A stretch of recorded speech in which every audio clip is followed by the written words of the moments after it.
Hey y'all, I'm back. I'm still working on my St. Patrick's Day themed dinner. I know it's still February, but we won't meet again until after St. Patrick's Day. This group that I'm feeding tonight, we won't be meeting again until, towards the end of March. So I thought, why not just go ahead and do a St. Patrick's Day theme? It's too late to do Valentine's theme because that's already passed. So anyhow, I'm making corned beef and cabbage now, and you may like it, you may not, I don't know. But one thing that's great about having corned beef and cabbage that Bob and I really like, in addition to really liking corned beef and cabbage, is that with the leftover corned beef, we always make Reuben sandwiches, and they are so delicious. Oh my gosh, yes. So anyhow, let me show you how I'm going to cook the corned beef. I've just taken it out of the package. Well, let me show you one in a package. I'm actually going to be making two of them, so I haven't taken this one out of the package yet. But got this nice big one here.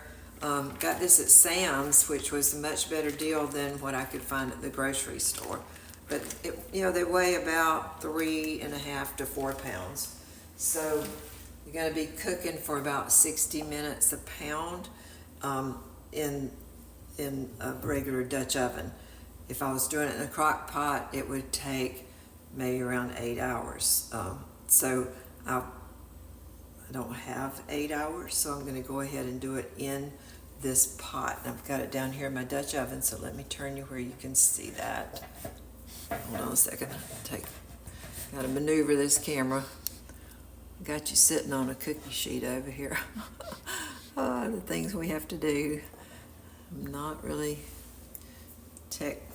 technologically inclined. Anyhow, I've put it into here, and you'll notice I put it fat side up. There's not a lot of fat on this, but there is some fat on top. So I put that fat side up, and inside, when you get let me show you again. In here, like you'll notice inside this package, there's a little flavor packet right there. You definitely want to use that. So I've got it out, the one that was in this one. I'm just going to cut it open and sprinkle all these spices all over the top of this corned beef. So that really makes a difference. And now I'm going to cover the whole thing with water. And then just let it cook.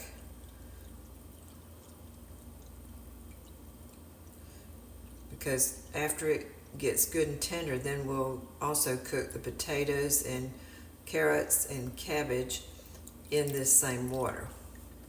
So I want that to completely cover this. There we go. And yet I didn't wash all the spices off. They're still right there on the top. So I'm just going to cut this on, let it cook. I'm going to cover it. Whoops. And just let it cook. You can add some, like maybe some more garlic or something like that, other spices if you want to, but these spices are really enough to make it have a great flavor. So the only other thing I'm going to do next is I'm going to peel my potatoes. You don't have to peel them, but I'm going to peel the potatoes. And I'm going to put probably about 2 pounds of potatoes in with each one of these briskets. So I've got me a nice bag of the gold potatoes over here. I like those because they get nice and soft. And then I've got 2 pounds of carrots, so I'll put like a pound of carrots in each one as well. And that'll give us plenty of good vegetables because right in the last 15 minutes I'm going to add chunks of cabbage in here, and I'll make them in pretty good sized chunks so that each person can just take a chunk out and put it on their plate. So anyhow, I'll get back with you when this gets done, and I'll show you how you can test the doneness. All right, see you in a little bit. All right, y'all, it's been about 3.5 to 4 hours since I put the meat on. I just took it up out of the pot, and I want you to see how tender it is. I'll show you this. I mean, it is so tender, it just falls apart. Here's like a little sample right here. See how it just tears apart? It tastes so good. Those spices in there, it's delicious. So I got them out and I scraped off the little fat layer that was on the top and put that in the trash. But I've got this now ready. It's just gonna cool and then I'll slice it across the grain when it's time to serve it. But what I've done now, I've still got the water in the pots. I've got 2 pots going actually, this one and the one over here. And so I just put some big chunks of carrots in here. I want to show you. I almost forgot to be videoing. I was so busy doing it. But I just see where I just cut some big chunks of carrots. And I've just got those down in the pot, in both pots. And now I'm going to add in some potatoes that I peeled. Got them ready.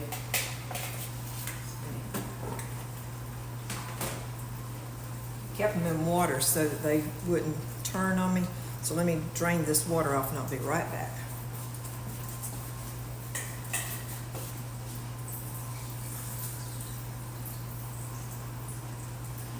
Okay, so now I'm just going to put these down in this hot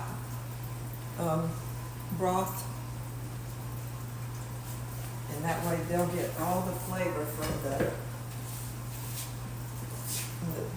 corned beef, cooking all in there with them. So y'all hold on, I've got to check my oven. I'll be right back. Oh my gosh, y'all, you got to see this. I just baked this cheesecake pecan pie and it looks so pretty. It's cheesecake on the bottom and pecan pie on the top. So that's going to be one of the desserts. And the other one is I made these green cherry, like the candied green cherries like you'd see in fruitcake. I made green cherry and coconut cookies, and I can't quit eating them. They're so good. I blow my diet today, y'all. Just might as well just hang it up.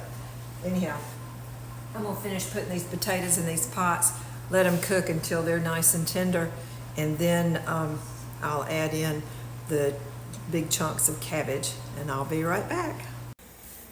Okay, y'all, I wanted to show you what we've got so far. First of all, here is the meat, all sliced up and looking beautiful. Then in this pot, I've got the potatoes and carrots, all nice and done. I cooked them for about 45 minutes. And now I've put in the other pot over here, I put the cabbage.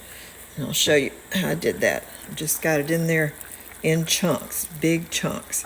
So as soon as that's done, I'll be taking it up. I'll put the vegetables in this dish, and I'll put the cabbage in this other dish, and my friends will be here and enjoy it. So I'm sorry I can't film that part because I'm going to have to be entertaining them when they get here, but I did want y'all to see how this was done. Super easy way to make a delicious meal and enjoy St. Patrick's celebrations. Love y'all. Bye-bye.